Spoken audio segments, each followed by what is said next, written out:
E o ministro Carlos Santos, que tem a tutela da pasta da Economia, do Turismo e dos Transportes, recebeu o Jornal de Domingo para conversarmos sobre a importância desta reunião para Cabo Verde e o que ela significa na retoma do turismo. A primeira pergunta que lançamos foi saber se há alguma coincidência na realização destas duas reuniões aqui em Cabo Verde. Este evento, o primeiro evento, que é uma reunião, que é a reunião anual da Comissão Africana da OMT, é um evento que normalmente acontece anualmente. E o Fórum Global de Investimento do Turismo é também um evento que normalmente acontece, mas não tem que acontecer todos na mesma altura.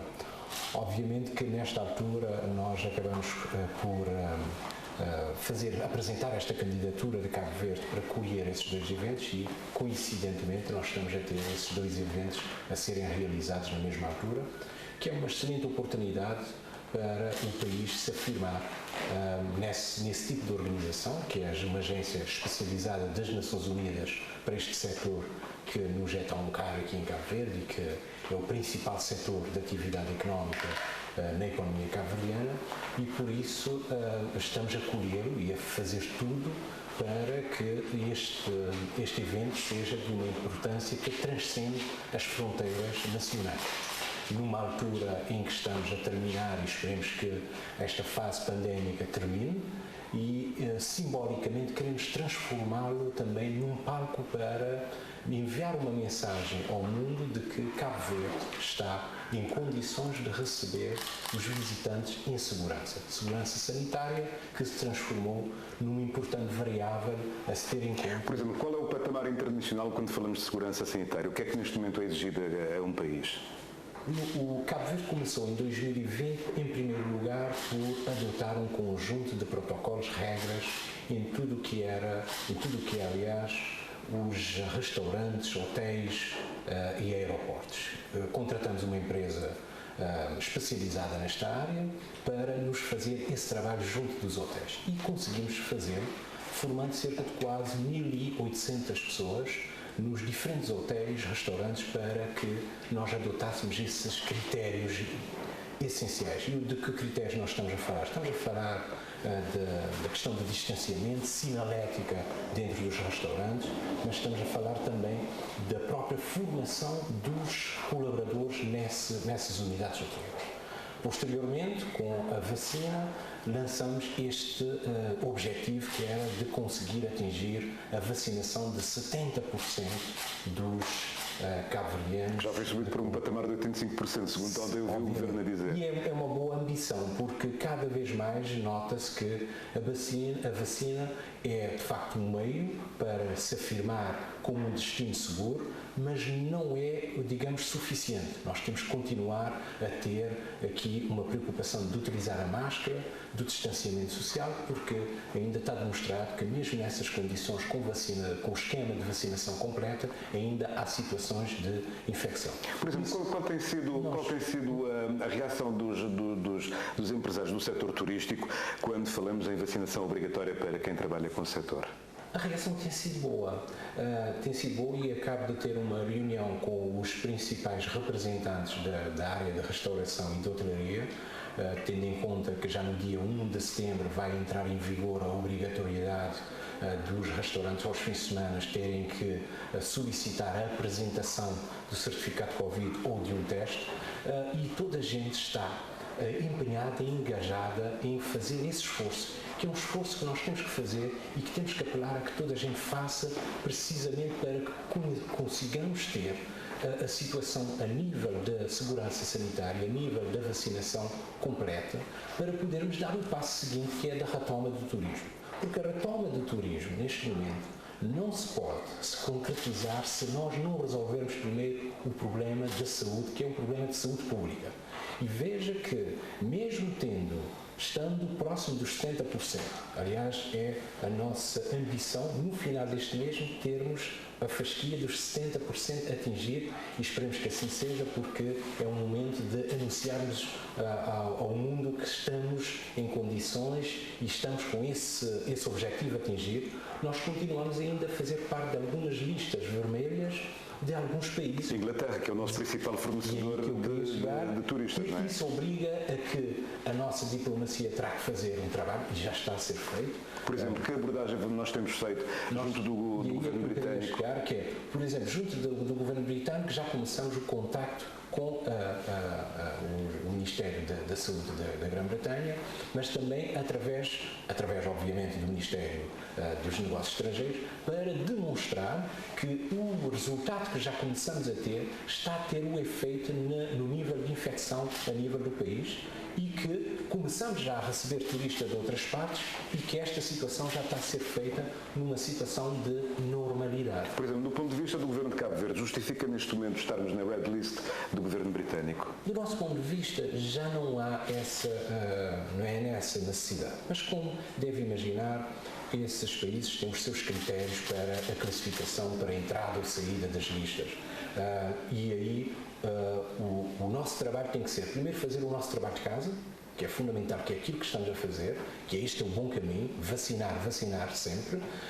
E, em segundo lugar, conseguir, através dos nossos diplomatas, fazer chegar esta mensagem, através também dos grandes grupos que atuam no turismo, também fazer connosco esse trabalho, que é um trabalho que também há algum interesse também por parte desses grupos para nós conseguirmos todos demonstrar que Cabo Verde está no caminho certo e que pode acolher as pessoas com segurança.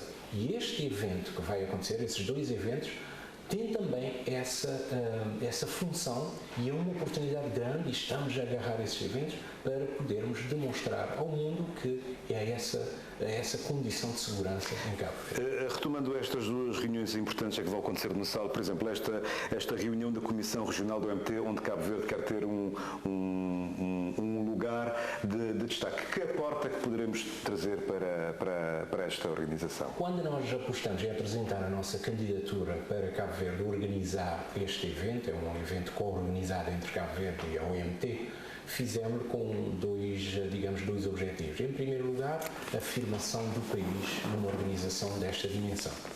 Cabo Verde é um pequeno país, um pequeno destino, cada vez mais tem que ter essa capacidade de estar presente e ser útil no cômputo das relações internacionais. Porquê? Porque isto vai também influenciar em outros pergaminhos, outras conversações que podem ter no domínio de outras naturezas e outros assuntos. Em segundo lugar, conseguir também abrir portas para demonstrar que é um destino também de investimento, porque nós pensamos que, estando no SAL, mais de 200 de pessoas, desde instituições financeiras, autoridades políticas, ministros de outros países, nós temos essa possibilidade de, num curto espaço de tempo, apresentar o país, e é aquilo que nós vamos querer fazer, para demonstrar que é um destino de investimentos, com condições de investimentos onde nós poderemos, através de um painel em que vai ser apresentada essas condições, para nós cada vez mais captarmos esse investimento. Em terceiro lugar, ter o nosso empresariado nacional presente para também tirar proveito desses contactos, que não são poucos. E é essa preocupação que nós estamos a fazer com que aliás, é com essa preocupação que nós candidatamos e fomos escolhidos pelos restantes pares que pertencem à Organização Mundial do Turismo. Em relação a este Fórum Mundial sobre Investimento Turístico em África, nós estamos num momento de recessão económica mundial. Nós não sabemos o que é que vai ser o dia de amanhã, não conhecemos também quando é que as coisas vão entrar nos seus trilhos, usando uma metáfora. Qual é a justificação que nós podemos ter em fazer um fórum de investimento num momento de crise económica? É um excelente momento e é uma excelente oportunidade que temos de fazê-lo, porque estando num momento de uma letargia, se assim pudermos dizer, resultante da Covid-19, todas as armas e todos os instrumentos devemos utilizar para relançar o turismo, para relançar a nossa economia. E este evento, que é o Fórum Mundial de investimento turístico em África, vem-nos dar essa oportunidade de apresentar Cabo Verde aos outros, dizendo que é um pequeno destino, que tem algumas condições de estabilidade política e social, e que tem um conjunto de instrumentos fiscais que facilitam aquele que queira investir. Mas também neste momento, com a comunicação social presente, que vamos tirar proveito para conseguir enviar essa mensagem aos operadores turísticos para lhes demonstrar que este país, situado em África, tem excelentes condições para acolher turistas e acolher visitantes. Por isso, eu creio que não seria... Este é, de facto, um dos melhores momentos que nós podemos fazer, precisamente porque nós estamos com a ambição de olhar para esta década de 2030, como esta década 2030, como sendo a época, aliás, uma década de sustentabilidade, em que a questão da sustentabilidade vai nortear todo o crescimento e a nossa estratégia de crescimento. Queremos então enviar essa mensagem. Por isso, não seria melhor, de facto, ter escolhido um outro momento que não este para fazer. E acredita que a África deveria ter uma política em determinados setores, uma política conjunta quando falamos de turismo? Será que do SAL vai sair uma ideia de políticas concertadas? Sem dúvida. Normalmente estas reuniões anuais servem para fazer um balanço daquilo que é as medidas que foram tomadas nos anos anteriores e as perspectivas futuras. Neste caso em concreto, em que se vai fazer esta reunião política, que é da Comissão Africana da OMT, ou seja, que reúne os 53 países da África neste organismo que trate do turismo, a ideia, sim, é definir algumas estratégias comuns, designadamente a marca África, ou seja, dos países africanos, que aliás já está a ser tratado pela própria OMT e tivemos ocasião de fazer uma reunião na Namíbia onde foi tratada essa questão.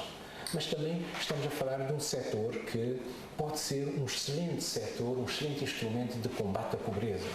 E aí a África, que é normalmente um continente muito dominado pelo setor minério, pelas exportações do setor primário, queremos, e a OMT tem estado a fazê-lo, no sentido de demonstrar que é possível apostar neste setor como sendo um setor que possa alavancar o continente africano por causa das potencialidades que a África tem. Veja que no conto daquilo que são as chegadas mundiais, a África só recebe 5% dos turistas, ou seja, em 2019, cerca de 78 milhões, num conto de 1,2 milhões. E com uma diversidade de oferta muito grande. A potencialidade ambiental que existe, a potencialidade cultural, as gentes, portanto, são 3 elementos ou vantagens competitivas que a África tem e que ainda não conseguiu tirar proveito. Mas, por outro lado, o turismo surge como também um setor de exportação e também que contribui também para o balanço de pagamentos dos países. E a África ainda não olhou para este setor ou ainda está numa fase muito incipiente do que podia tirar o proveito deste setor. E por isso estas cimeiras anuais têm sido mais para definir os instrumentos que estão ao nosso alcance e que podemos utilizar para acelerar aquilo que é a contribuição do turismo no cômputo da economia africana. Mas, por exemplo, quando diz que a África ainda não soube tirar proveito das potencialidades que tem, nós não sabemos tirar proveito porquê? Porque estamos dependentes das empresas estrangeiras que têm o know-how, que têm a capacidade de trazer os turistas. Nós ficamos acomodados ao que os europeus, que são os principais vendedores de férias, digamos assim, oferecem. Nós não fomos criativos ao longo dos tempos, falta-nos esta... Há um elemento que foi identificado como sendo determinante neste processo e que tem até que explica um pouco a situação de alguma letargia no que diz respeito ao turismo em África, que tem a ver com os transportes. A África tem um problema de conectividade muito grande. para eu ir daqui para a República Centro-Africana ou para o Quênia, muitas vezes eu tenho que ir primeiro à Europa, fazer escala na Europa para ir para um país africano. Portanto, já este problema já é, digamos que um desafio muito grande, e por isso tem havido, e aliás a nossa reunião de 2019 que aconteceu em Cabo Verde, onde juntou o turismo e os transportes aéreos, foi mais um passo para tentar sair e extrair dali algumas resoluções para facilitar mais a conectividade.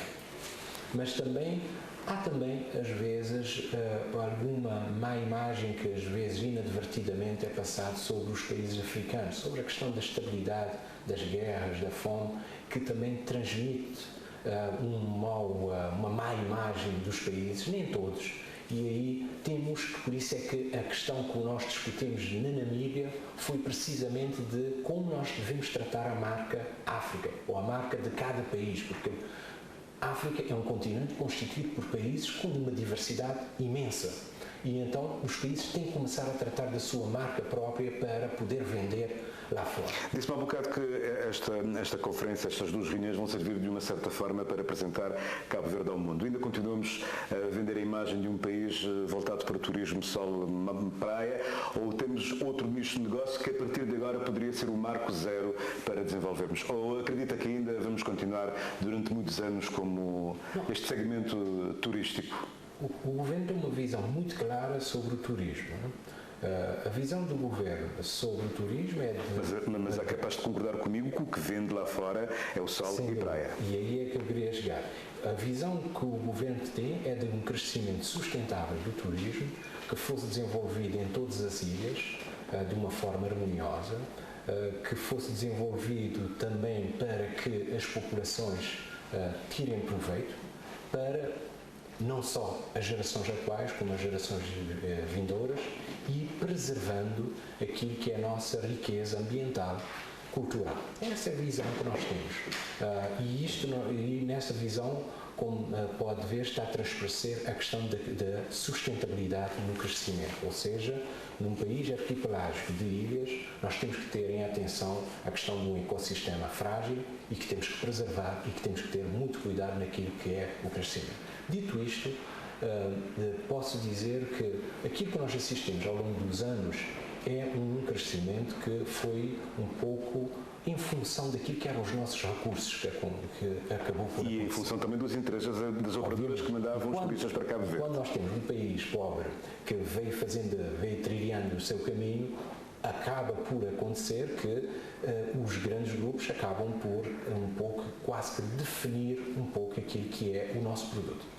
Neste momento, e há 2 anos atrás, nós estamos a fazer um caminho no sentido de ir corrigindo, sem pôr em causa o all inclusive. Porque nós temos que ser realistas e dizer o seguinte: aquilo que está a acontecer neste momento, o fruto do turismo, o emprego que tem sido criado tem sido um pouco por causa daquele turismo que nós temos, que é do all inclusive, a esmagadora maioria. Mas podemos fazer mais, podemos sim, molestar aquilo que é que é a galinha dos oferecedores do turismo nacional, não é? Podemos adicionar outros nichos. E é nessa diversificação que estamos a apostar. Todo o investimento que foi feito nos últimos 3, 4 anos, através das diretivas de investimento do turismo, em que se gastou aproximadamente cerca de 40 milhões de euros, fruto da taxa turística, foi no sentido de começar a preparar o país para ter um turismo diversificado. Do que é que nós estamos a falar? Estamos a falar em questões transversais, como sejam o investimento na segurança, o investimento no acesso às localidades, o investimento também na qualificação de zonas urbanas, para criar as condições para nós termos um turismo de todas as ilhas.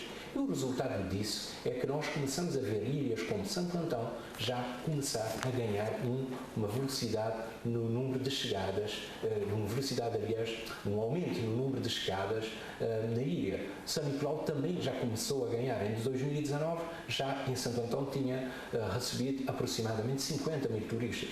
Isso é fruto daquele investimento que está a ser feito. Mas para este próximo quinquênio temos já desenhado o chamado Programa Operacional do Turismo, que tem em vista apostar, em primeiro lugar, na qualificação da oferta.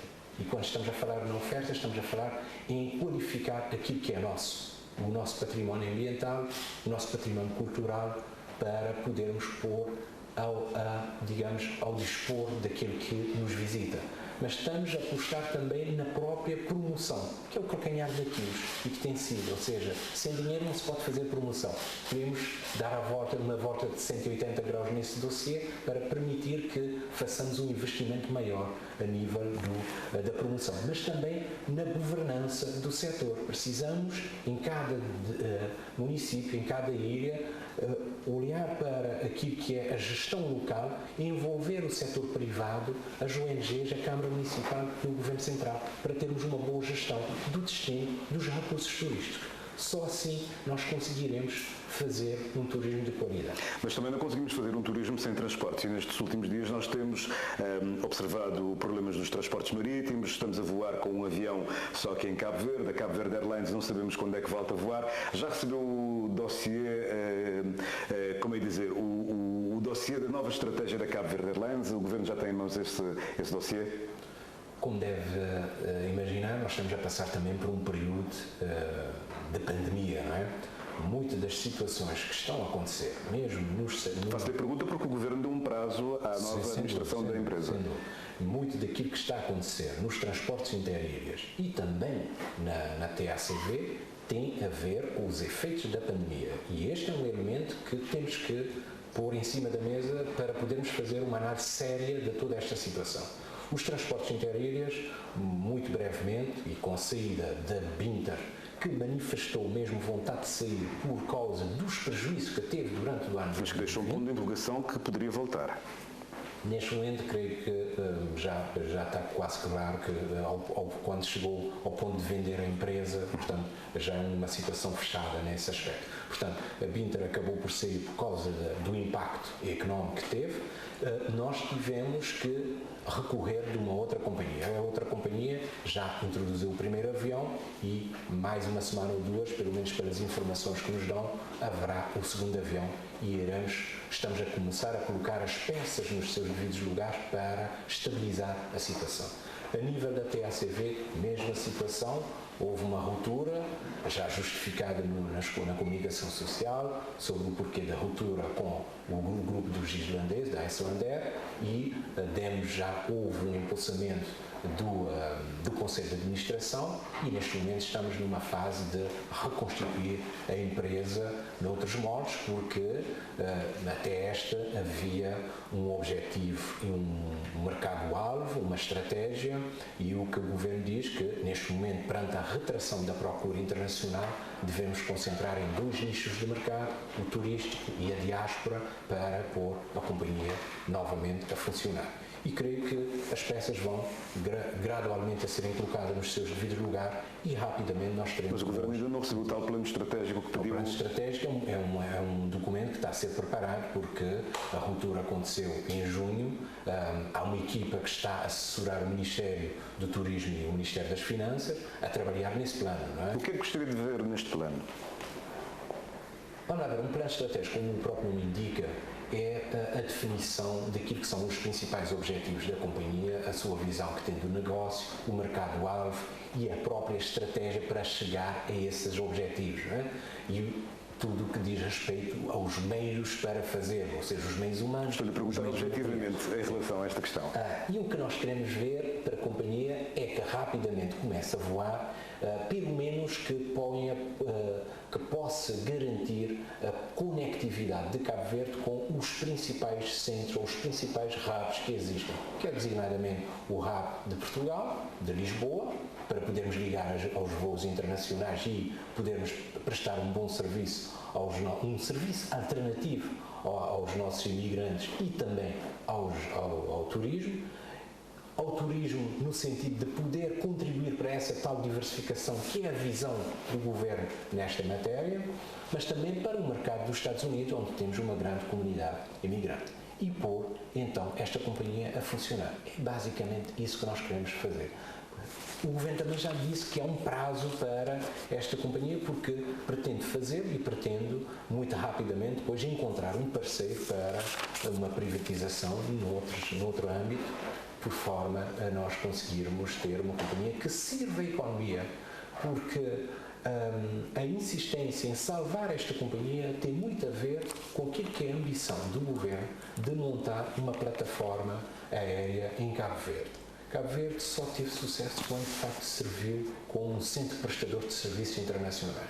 Foi assim no início do século XX, com o abastecimento dos barcos de carvão em São Vicente. Depois foi no Sal com a passagem dos aviões da South África. Vai ser também com a montagem do Hub do Sal.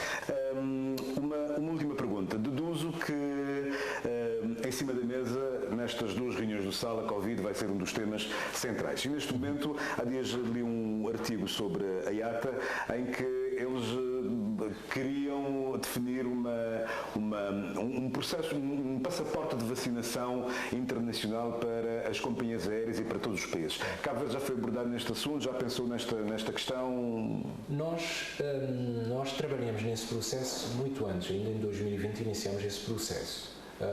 Com a entrada em vigor do certificado de Covid, que é um documento que traz três tipos de informações, que é o estado de vacinação, ou seja, se já cumpriu ou não o esquema de vacinação, o teste, se não estiver vacinado, se tem o teste feito, o resultado do teste, e a situação da recuperação quando tem Covid. Nós acabamos por adotar esse certificado de vacinação, que é o UNHACAT. Protocolo, sim. Que é um documento muito similar àquilo que foi adotado na União Europeia mas que vai ser reconhecido pela União Europeia. Isso mesmo, e que está neste momento em processo de reconhecimento, um processo que leva o seu tempo, porque deve ser feito através das nossas relações diplomáticas com a União Europeia. Portanto, esse documento é o documento que já está em vigor em Cabo Verde e que muitos já têm esse documento e que está a ser utilizado nos nossos consumos, nos restaurantes, no acesso às viagens. É um documento que nós achamos que é suficiente para aquilo que podia ser chamado de passaporte. Na essência, tem as mesmas funções que o chamado passaporte que se tinha falado até agora. Portanto, por enquanto, é esse o documento que nós queremos vulgarizar, digamos assim, ou seja, estender por forma que toda a gente possa utilizar e em simultâneo, levar com que os países amigos também aceitem este documento lá fora quando nós viajamos para o exterior. Para fechar a nossa conversa, Sr. Ministro, em 2 minutos, o que, do seu ponto de vista, seria o principal sublinhado destes 2 encontros da Ilha do Sal? Para Cabo Verde seria, em primeiro lugar, um momento para divulgar, promover o país como um destino seguro. Este, creio que, deve ser um objetivo determinante para nós podermos passar essa mensagem, porque o país pode fazer o seu trabalho de casa, mas se não divulgar esse trabalho, se não divulgar os bons resultados que está a ter a nível da vacinação, o trabalho fica a meio. Portanto, creio que este é o sublinhado mais essencial que pode sair desta conferência. Para a África, é um momento para a afirmação do continente neste órgão especializado das Nações Unidas, no sentido de que os países africanos devem dar uma maior atenção ao turismo como sendo um setor que pode ser um excelente instrumento para o combate à pobreza, pelas externalidades que este setor produz junto de outros setores de atividade, designadamente a agricultura, a indústria criativa. Pela cadeia de valores que por aí vai criando. Pela cadeia de valor, pelo número de empregos que normalmente gera, mas também pela contribuição que dá na balança de pagamento desses países, ou seja, a atração de divisas estrangeiras para estes países. para o empresariado nacional, que é, digamos, uma costela que nós temos que introduzir neste comboio de crescimento, e tenho dito que nós não podemos pensar ter um turismo sem ter uma classe empresarial forte. É também um momento para eles aproveitarem para encontrar novos contactos para o financiamento dos seus projetos, porque nestes eventos é essa possibilidade de conseguirmos juntar as instituições financeiras, mas também as instituições multilaterais que normalmente trazem não só o know-how, mas também trazem também a possibilidade de financiamento e outros formatos de financiamento a preços mais interessantes para o nosso empresariado poder arrancar e integrar-se nessa cadeia de valor, porque este é um desafio também que nós temos que perseguir.